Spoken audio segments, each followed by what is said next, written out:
Τράβα από το νοσοκομείο να δεις τι γίνεται. Και επειδή τον ξέρω πολύ καλά τον άντρα μου, μην τον αφήσεις να φύγει από εκεί. Θα μου χυμίξει καμιά ώρα το αφεντικό. Μου τα έχει πολλά μαζεμένα. Δεν μπορούμε να τον αφήνουμε να κάνει του κεφαλιού του στελάρα. Και οι δύο θέλουμε το καλό του.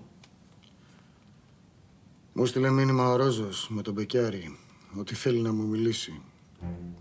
Τι εστιν Μπεκιάρης? Το δεξί χέρι του Ρόζου. Ξέρω τι θέλει να μου πει. Να πάω μαζί του.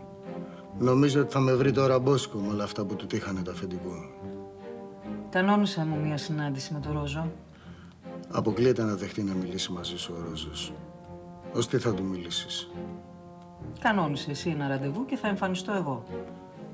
Αλεξάνδρα, καταλαβαίνεις που πας να μπλέξεις? Δεν μιλάει στα ίσα με γυναίκες ο Ρόζος. Η Τρούμπα είναι γένος θηλυκού, θα του πω.